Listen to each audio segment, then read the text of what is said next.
ഏവർക്കും സ്നേഹവന്ദനം. ഇസ്രായേലിനെ തെമ്മാടിക്കൂട്ടങ്ങളെന്നൊക്കെ വിളിക്കുന്ന ആളുകളുടെ അറിവിലേക്ക് ചില ചരിത്രം പറയാമെന്ന് വിചാരിക്കുന്നു. സങ്കടം കൊണ്ടാണേ. കാരണം അവിടുത്തെ ജനത മനുഷ്യർക്ക് കൊടുക്കുന്ന വിലയും നിലയും അത് ഇവിടുത്തെ ജനതയ്ക്ക് മനസ്സിലാകുകയില്ല. ഭരണപങ്കുവന്മാർക്ക് ഒട്ടുമേ മനസ്സിലാകുകയില്ല. കാരണം പന്നിക്കും പഴുതാരയ്ക്കും പട്ടിക്കും പശുവിനും കൊടുക്കുന്ന വില പോലും മനുഷ്യർക്ക് നിങ്ങൾ കൊടുക്കുന്നില്ലല്ലോ എന്നുള്ളത് കൊണ്ടാണ് നിങ്ങൾക്കതിൻ്റെ മഹത്വം മനസ്സിലാകാത്തത്. അതുകൊണ്ട് തന്നെ നിങ്ങളെ ചില ചരിത്രം വായിച്ച് കേൾപ്പിക്കുന്നത് നന്നായിരിക്കും എന്ന് തോന്നുകയാണ്. 1947 ബ്രിട്ടീഷ് മാൻഡേറ്റ് ഓഫ് പലസ്തീനായുള്ള ഐക്യരാഷ്ട്രസഭയുടെ വിഭജന പദ്ധതിക്കെതിരെ വോട്ട് ചെയ്ത 13 രാഷ്ട്രങ്ങളിൽ ഇറാനും ഉൾപ്പെടുന്നു എന്നുള്ളത് നിങ്ങൾ മറന്നു പോകരുത്. 2 വർഷത്തിന് ശേഷം ഐക്യരാഷ്ട്രസഭയിൽ ഇസ്രായേലിൻ്റെ പ്രവേശനത്തിനെതിരെയും ഇറാൻ വോട്ട് ചെയ്തതാണ്.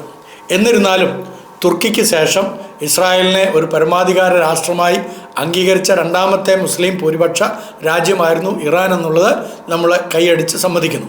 പാശ്ചാത്യ അനുകൂല നേതാവ് മുഹമ്മദ് റെയ്സ് പഹ്ലവിയെ ഇറാൻ്റെ ഷായായി പുനഃസ്ഥാപിച്ച 1953 അട്ടിമറിക്ക് ശേഷം ഇരു രാജ്യങ്ങളും തമ്മിൽ ഗണ്യമായ ബന്ധം മെച്ചപ്പെട്ടു എന്നുള്ളത് നിങ്ങളറിയണം. പഹ്ലവിയെ പുറത്താക്കുകയും ഇറാൻ്റെ മതേതര രാജവാഴ്ച അവസാനിപ്പിക്കുകയും ചെയ്തപ്പോൾ പകരം വന്നത് ഒരു പാശ്ചാത്യ വിരുദ്ധ ഇസ്ലാമിക റിപ്പബ്ലിക് ആയിരുന്നു എന്നുള്ളത് നിങ്ങൾക്കറിയാമല്ലോ. ആ ഇറാനിയൻ വിപ്ലവത്തിന് ശേഷം ഇറാൻ ഇസ്രായേലുമായുള്ള നയതന്ത്ര വാണിജ്യ ബന്ധങ്ങൾ എല്ലാം തന്നെ വിച്ഛേദിക്കുകയും ചെയ്തു.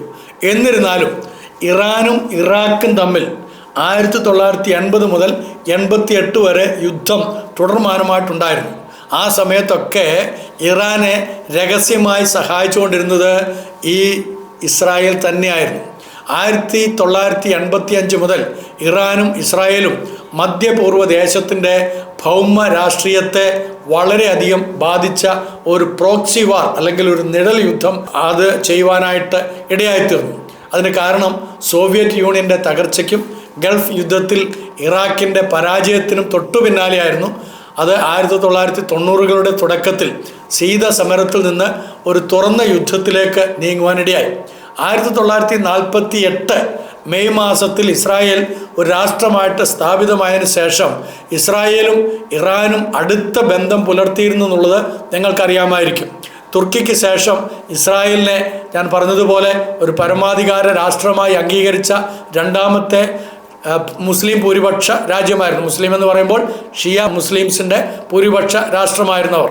ഇറാൻ ഡേവിഡ് ബെൻ ഗുരിയോണിൻ്റെ പ്രാന്തപ്രദേശ സഖ്യം എന്ന ആശയത്തിനനുസൃതമായി അറബ് ലോകത്തിൻ്റെ അരികെയുള്ള ഒരു അറബ് ഇതര ശക്തി എന്ന നിലയിൽ ഇറാനെ സ്വാഭാവികമായിട്ട് സഖ്യകക്ഷിയാക്കുവാൻ ഇസ്രായേൽ ആഗ്രഹിച്ചപ്പോൾ ഇറാൻ തന്നെയാണ് അതിന് മുൻകൈയെടുത്ത് മുന്നോട്ട് വരികയും ചെയ്തത്.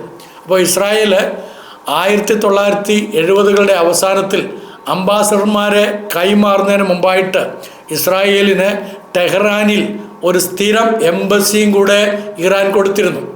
കാരണം ഇറാൻ്റെ വളർച്ചയ്ക്ക് ഇസ്രായേലിൻ്റെ എല്ലാ പിന്തുണയും ആ കാലഘട്ടത്തിൽ ആവശ്യമായിരുന്നു. അതുകൊണ്ട് തന്നെ അതൊരു യഥാർത്ഥ എംബസിയായി അവിടെ പ്രവർത്തിക്കുകയും ചെയ്തു വന്നു.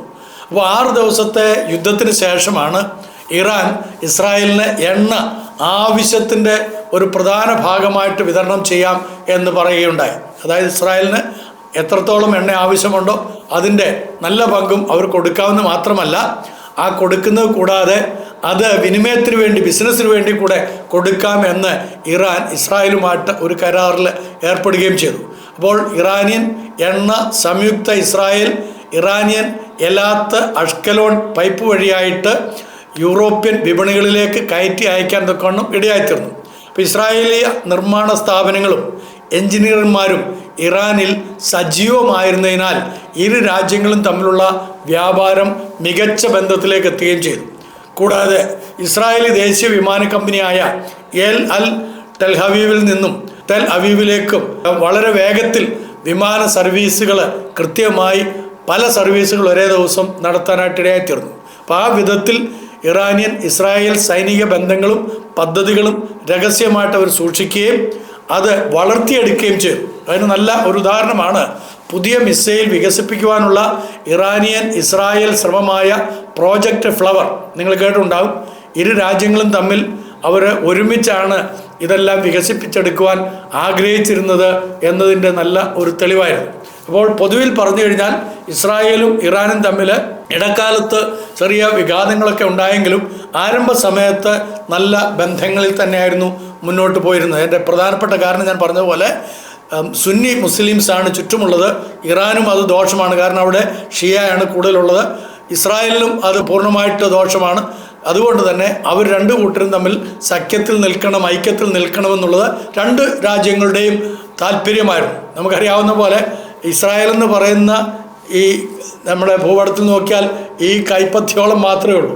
മറ്റേതെന്ന് പറഞ്ഞു കഴിഞ്ഞാൽ വലിയ ഇതിൻ്റെ ഒരു 100 മടങ്ങ് വലിപ്പമുള്ളതാണ് ഇറാൻ എന്ന് പറയുന്ന ആ ഭൂപ്രകൃതി, അത്ര വലുതാണ്. മാത്രമല്ല ഇപ്പോൾ ഇസ്രായേലിലുള്ള 1 കോടി ജനതയിൽ താഴെയുള്ളൂ ആകെ ജനസംഖ്യ.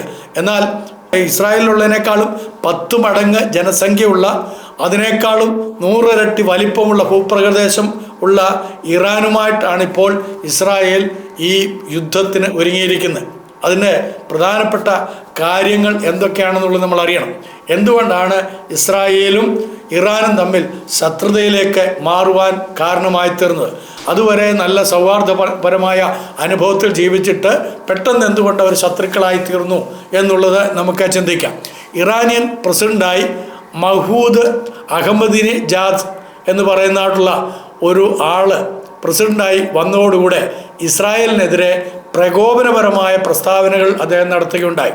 അപ്പോൾ അന്നത്തെ ഇസ്രായേൽ പ്രധാനമന്ത്രിയായിരുന്ന ഇത്സാക്ക് റാബിൻ്റെ സർക്കാർ ഇറാനെതിരെ ആക്രമണാത്മകമായ നിലപാടും സ്വീകരിച്ചു. അപ്പോൾ പിരിമുറുക്കങ്ങൾ വർദ്ധിക്കുന്നതിന് കാരണമാകുന്ന വേറെ ചില കാരണങ്ങളും ഘടകങ്ങളും കൂടെ അതിലുണ്ടായിരുന്നു. അതെന്താണെന്ന് വെച്ച് കഴിഞ്ഞാൽ ഇറാൻ ആ സമയം ആയപ്പോഴത്തേക്കും യുറേനിയം കളക്ട് ചെയ്യാനായിട്ട് തുടങ്ങി.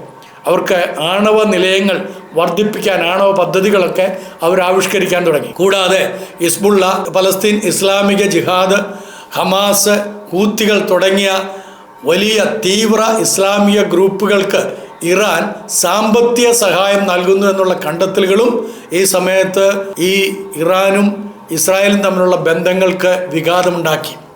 1992 ബ്യൂണസ് അയേഴ്സിലെ ഇസ്രായേലി എംബസി ബോംബാക്രമണം, 1994 അമിയ ബോംബാക്രമണം തുടങ്ങിയ ആക്രമണങ്ങളിൽ ഇറാന്റെ പങ്കാളിത്തവും ഇസ്രായേൽ കൃത്യമായിട്ട് മനസ്സിലാക്കി. അപ്പോൾ അതിനെതിരെയുള്ള ഇസ്രായേലിൻ്റെ സൈനിക നടപടികളും കൂടെ വന്നപ്പോൾ അവർ തമ്മിലുള്ള ബന്ധങ്ങളെല്ലാം തന്നെ അറുത്തുമുറിച്ചു. പിന്നീട് 2006 ലെബനൻ യുദ്ധം പോലെയുള്ള നേരിട്ടുള്ള സൈനിക ഏറ്റുമുട്ടലുകളിൽ ഇറാനും ഇസ്രായേലും ഉൾപ്പെട്ടിട്ടുണ്ട്. സിറിയൻ, യമൻ ആഭ്യന്തര യുദ്ധങ്ങളിൽ ഒരു ഭാഗത്ത് ഇറാനും മറുഭാഗത്ത് ഇസ്രായേലും രണ്ട് കൂട്ടരെയും സഹായിച്ചു, പിന്തുണ കൊടുത്തു എന്നുള്ളതും നമ്മൾ കൂട്ടി വായിക്കണം.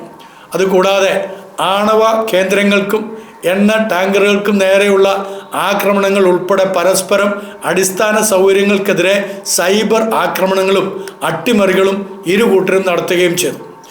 സൗദി അറേബ്യയുമായുള്ള ഇറാൻ്റെ ഈ പ്രോക്സി വാർ, ഒരു നിഴൽ യുദ്ധം, അത് ഇസ്രായേലും അറബ് രാജ്യങ്ങളും തമ്മിലുള്ള ഒരു അനൗപചാരിക സഖ്യത്തിലേക്ക് നയിക്കുകയും ചെയ്തു. അതിന് കാരണം ഇറാൻ്റെ ഈ പ്രോക്സി വാറാണ്, സൗദിയോടുള്ള അവരുടെ നയം. അതിന് കാരണം എന്താണെന്ന് വെച്ച് കഴിഞ്ഞാൽ സൗദിയിലുള്ള എല്ലാം സുന്നികളാണ്, വഹാബികളാണ്.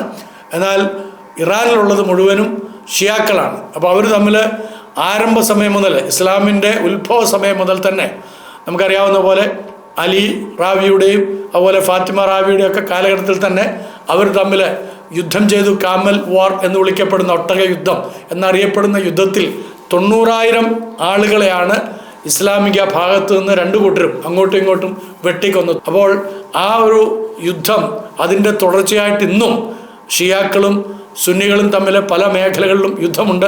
പാകിസ്ഥാനിൽ അത് എല്ലാ വെള്ളിയാഴ്ചകളിലും നമുക്ക് സ്വാദിഷ്ടമായിട്ട് അനുഭവിക്കാൻ കഴിയുന്നതാണ്. അവിടെ ബോംബൊക്കെ എറിഞ്ഞ് കളിക്കുന്ന കുട്ടികൾ മാലപ്പടക്കം എറിയുന്നത് പോലെയാണ് ഷിയ പള്ളികളിലേക്ക് സുന്നികളും, സുന്നികളുടെ പള്ളികളിലേക്ക് ഷിയാക്കളും ബോംബെറിയുന്ന ഒരു സാഹചര്യം. 2025 ആണവ പ്രൊഫൈലിംഗ് സംബന്ധിച്ച് ഇറാൻ സീമകൾ ലംഘിച്ചുവെന്ന് IAEA എന്ന് പറഞ്ഞു കഴിഞ്ഞാൽ ഇൻ്റർനാഷണൽ ആറ്റമിക് എനർജി ഏജൻസി പ്രഖ്യാപിച്ചതിൻ്റെ പിറ്റേന്നാണ് ഇസ്രായേൽ ഇറാനിയൻ ആണവ സൈനിക മേഖലകൾക്കെതിരെ ആക്രമണം നടത്തിയത്. അപ്പോൾ അതിനെ ബേസ് ചെയ്തുകൊണ്ടാണ് ഇസ്രായേലിനെ തെമ്മാടി രാഷ്ട്രമെന്ന് ചില മന്ത്രി പുങ്കുവന്മാർ പറഞ്ഞിരിക്കുന്നത്. അമ്മായപ്പനും മരുമകനും അറിയാൻ പറയട്ടെ. അവിടെ നിന്ന് അധ്വാനിച്ച് കൊണ്ടുവരുന്ന സാമ്പത്തിക പണമാണ് ഇന്ന് പല വീടുകളും പട്ടിണിയില്ലാതെ പലരും ജീവിച്ചു പോകാൻ കാരണം. അല്ലാതെ നിങ്ങൾ കൊടുക്കുന്ന ഈ തുച്ഛമായ പെൻഷൻ കൊണ്ടല്ല ഇവിടെ പല കുടുംബങ്ങളും ശരിയായ രീതിയിൽ നടന്നു പോകുന്നതെന്ന് ഓർത്തുകൊള്ളണം.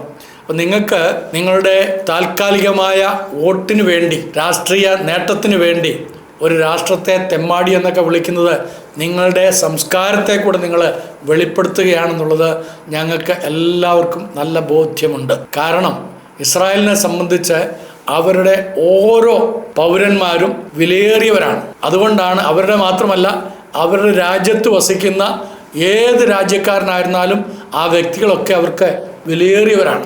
അതുകൊണ്ടാണ് നമ്മുടെ നാട്ടുകാരിയായിരുന്ന, നമ്മളിൽ ഒരാളായിരുന്ന സൗമ്യ എന്ന് പറയുന്ന സഹോദരി അവിടെ ഈ പലസ്തീനികളുടെ ഹമാസിൻ്റെ ആ ബോംബാക്രമണത്തിൽ കൊല്ലപ്പെട്ടപ്പോൾ അവരെ ആ മൃതശരീരത്തെ ആ നാട്ടുകാർ വളരെ ആദരവോടുകൂടെ നമ്മുടെ രാജ്യത്തേക്ക് കൊണ്ടുവരികയും ഇവിടെ ശവസംസ്കാര ശുശ്രൂഷയ്ക്ക് വേണ്ടിയൊക്കെ അവരുടെ പൂർണ്ണ പിന്തുണകളും സഹകരണങ്ങളും നൽകി തരികയും ചെയ്യുന്നു.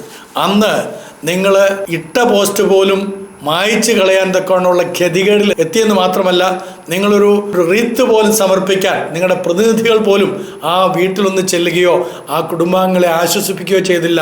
പക്ഷേ ഇസ്രായേൽ നൽകിയതായിട്ടുള്ള സാമ്പത്തിക സഹായം നിങ്ങളുടെ നാട്ടിലെ കാര്യങ്ങൾക്ക് വേണ്ടി തന്നെയാണ് ഉപയോഗിച്ചതെന്നുള്ളതും നാണമില്ലാതെ നിങ്ങൾ കേൾക്കണം എന്നും കൂടെ ഓർപ്പിക്കുകയാണ്. 2014 മെയ് 6 ഇറാനിയൻ നഗരമായ കാസ്വിനയിൽ ഒരു സ്ഫോടനം നടന്നതായിട്ട് റിപ്പോർട്ട് ചെയ്യപ്പെട്ടു. ലോസ് ഏഞ്ചൽസ് ടൈംസ് റിപ്പോർട്ട് ചെയ്തത് ആ നഗരത്തിൽ ഒരു രഹസ്യ ആണവ കേന്ദ്രം ഉണ്ടായിരുന്നിരുന്നു എന്നാണ്. അപ്പോൾ ഇങ്ങനെ ആണവ കേന്ദ്രങ്ങൾ രഹസ്യമായിട്ട് സൂക്ഷിക്കുകയും അവിടെ യുറേനിയം പോലെയുള്ള വളരെ സ്ഫോടനാത്മകമായ ന്യൂക്ലിയർ ബോംബുകൾ ഉണ്ടാക്കാൻ ഇപ്പോൾ തന്നെ അവർ ശേഖരിക്കാവുന്നതിൻ്റെ 60% ശേഖരിച്ചിരിക്കുകയാണ്.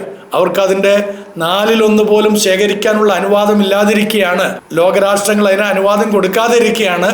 60% യുറേനിയം കൂട്ടിവെച്ചിരിക്കുന്നത്. ഇനിയും ഒരു 25% കൂടി ആയിക്കഴിഞ്ഞാൽ ലോകത്തെ മുഴുവനും തകർക്കാൻ കഴിയാവുന്ന തരത്തിലുള്ള അണുബോംബ് അവരുണ്ടാക്കുമെന്നതിന് യാതൊരു സംശയമില്ല. അപ്പോൾ പിന്നെ അവരെ കെട്ടിപ്പിടിച്ച് ഉമ്മ കൊടുക്കണം എന്നാണോ മന്ത്രി ഭുങ്കുവന്മാരെ നിങ്ങൾ പറയുന്നത്? ഈ വസ്തുതകളൊന്നും അറിയാതെ അവരവരുടെ നിലനിൽപ്പിന് വേണ്ടി, അവരവരുടെ രാഷ്ട്രീയ സംരക്ഷണത്തിന് വേണ്ടി അതാത് രാജ്യങ്ങൾ എടുക്കുന്ന നിയമ നടപടികളും അതാത് രാജ്യങ്ങളുടെ പൗരന്മാരെ സംരക്ഷിക്കാൻ വേണ്ടി അവരെടുക്കുന്ന തീരുമാനങ്ങളും അതിനെ തെമ്മാടിത്തരമായിട്ട് കണക്ക് കൂട്ടുവാൻ നിങ്ങളെ കൊണ്ടല്ലാതെ സാധാരണ ജനങ്ങളെ കൊണ്ട്, ചിന്താശേഷിയുള്ള ഒരു വ്യക്തിയെ കൊണ്ട് പോലും സാധിക്കയില്ലെന്നും കൂടെ അടിവരയിട്ട് ഓർപ്പിക്കുകയാണ്. ഇനി ഞാൻ വേറെ ചില ചരിത്രം കൂടെ നിങ്ങളെ പറഞ്ഞ് മനസ്സിലാക്കി തരാം. 2014 ഓഗസ്റ്റ് 24 നദാൻസ് ഇന്ധന സമ്പുഷ്ടീകരണ പ്ലാന്റിന് സമീപം ഒരു ഇസ്രായേലി ഡോൺ IRGC വെടിവെച്ചിട്ടതായിട്ട് ഇറാനിയൻ സ്റ്റേറ്റ് മീഡിയ റിപ്പോർട്ട് ചെയ്തു. റിപ്പോർട്ടുകളെ കുറിച്ച് ഇസ്രായേൽ സൈന്യം അന്നൊന്നും പ്രതികരിച്ചില്ല. ടെഹ്റാന്റെ തെക്ക് കിഴക്കായി പാർച്ചീനിയിലെ സംശയിക്കപ്പെടുന്ന ആണവ റിയാക്ടറിന് സമീപമുള്ള ഒരു സൈനിക സ്ഫോടന വസ്തു ഫാക്ടറിയിലുണ്ടായ സ്ഫോടനത്തിൽ 2 തൊഴിലാളികൾ കൊല്ലപ്പെട്ടു. ഇറാൻ ഉത്തരവിട്ട പ്രതികരണമാണെന്ന് ഒരു കുവൈറ്റ് പത്രം അന്ന് അവകാശപ്പെട്ടു. ലെബനനും ഇസ്രായേൽ നിയന്ത്രണത്തിലുള്ള ഷെബെ ഫാമുകളും തമ്മിൽ അതിർത്തിയിൽ ഹിസ്ബുള്ള ഒരു സ്ഫോടക വസ്തു സ്ഥാപിച്ച് 2 ഇസ്രായേലി സൈനികർക്ക് അന്ന് പരിക്കേൽപ്പിച്ചപ്പോൾ തെക്കൻ ലെബനനിലെ 2 ഹിസ്ബുള്ള സ്ഥാപനങ്ങൾക്ക് നേരെ ഇസ്രായേൽ പീരങ്കി വെടിവെപ്പ് നടത്തി. എന്തുകൊണ്ടാണ്? തങ്ങളുടെ പട്ടാളക്കാരും തങ്ങളുടെ ജനങ്ങളും തങ്ങൾക്ക് വിലപ്പെട്ടവരാണ് എന്ന് പന്നിക്കും പട്ടിക്കും പശുവിനും മാത്രം വില കൊടുക്കുന്ന നാട്ടുകാരെ ബോധിപ്പിക്കാൻ വേണ്ടി തന്നെയായിരുന്നു. മനസ്സിലാകുന്നുണ്ടല്ലോ? അപ്പോൾ മനുഷ്യനെ ദൈവത്തിൻ്റെ സ്വരൂപത്തിലും സാദൃശ്യത്തിലും സൃഷ്ടിച്ചു എന്ന് പറയുമ്പോൾ മനുഷ്യൻ പന്നിയിൽ നിന്നും പട്ടിയിൽ നിന്നും കുരങ്ങിൽ നിന്നും ഉണ്ടായി വന്നവനല്ലെന്നും അവൻ്റെ ആത്മാവ് സർവ്വലോകത്തെക്കാളും വിലയേറിയതാണെന്നുള്ള ആ ഉത്തമ ബോധ്യമുള്ളത് കൊണ്ടാണ് അവരത്തരത്തിൽ നിയമ നടപടികളിലേക്കൊക്കെ പോകുന്നത്. അത് മനസ്സിലാക്കാൻ സാധിക്കണമെങ്കിൽ എന്തുകൊണ്ടാണ് ഇസ്രായേൽ തങ്ങളുടെ നിലനിൽപ്പിന് വേണ്ടി ഈ യുദ്ധങ്ങൾ ചെയ്യുന്നതെന്ന് ഒരല്പമെങ്കിലും മൂള ഇരുത്തി ചിന്തിക്കണമെങ്കിൽ മനുഷ്യ ജീവിതത്തിൻ്റെ വിലയെക്കുറിച്ച് അറിയുന്നവർക്ക് മാത്രമേ അത് കഴിയുള്ളൂ. അല്ലാത്തവർക്ക് അതൊരു സാധാരണ പന്നിയുടെ കുരുക്കിൽപ്പെട്ട് പിടഞ്ഞു വീഴുന്ന പിഞ്ചോമന മകൻ്റെ ജീവിതത്തെ പോലും കൃത്യമായി അതൊരു ജീവിതം, വിലപ്പെട്ട ജീവിതമാണെന്ന് മനസ്സിലാക്കാൻ കഴിയാതെ കേവലം ചില പ്രസ്താവനകളിൽ മാത്രം ഒതുക്കുന്ന രാഷ്ട്രീയ പുങ്കുവന്മാരുടെ കേവലം വാചാലതയായിട്ട് മാത്രമേ കാണാൻ കഴിയുള്ളൂ. നിങ്ങൾക്കതേ സാധിക്കുകയുള്ളൂ എന്നുള്ളതും മറന്നു പോകരുത്. 2022 ഏപ്രിൽ സൈനിക പരേഡിനുള്ള പ്രസംഗത്തിൽ പ്രസിഡന്റ് ഇബ്രാഹിം റൈസി പ്രഖ്യാപിച്ചു, ഇറാന്റെ സായുധ സേന ചെറിയ ഒരു നീക്കം നടത്തിയാൽ പോലും ഇസ്രായേലിന്റെ ഹൃദയത്തെ അത് ലക്ഷ്യം വെക്കുമെന്ന്. എന്താണ് ഇറാന്റെ താല്പര്യം എന്നുള്ള മനസ്സിലായല്ലോ? കൃത്യമായിട്ട് കേട്ടു. അദ്ദേഹം പറയാണ്, ഇറാന്റെ സായുധ സേന ചെറിയ ഒരു നീക്കം നടത്തിയാൽ പോലും, സായുധ സേന ഒരു വെടിവെപ്പ് നടത്തിയാൽ പോലും അതെന്തിനു വേണ്ടിയിട്ടായിരിക്കും?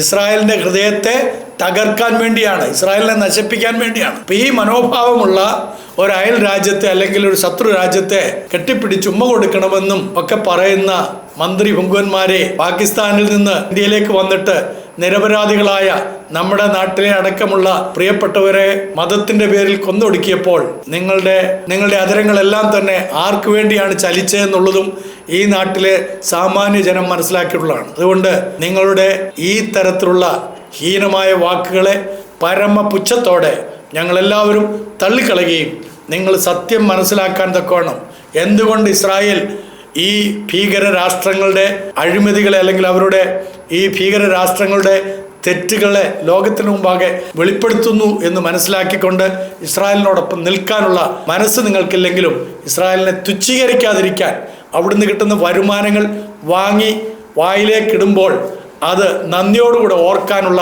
മനസ്സുണ്ടാകണമെന്ന് പറഞ്ഞുകൊണ്ട് തൽക്കാലം നിർത്തുന്നു. ഇതിൻ്റെ 2ാം ഭാഗം വീണ്ടും നിങ്ങൾക്ക് തരുന്നതുവരെ നന്ദി, നമസ്കാരം.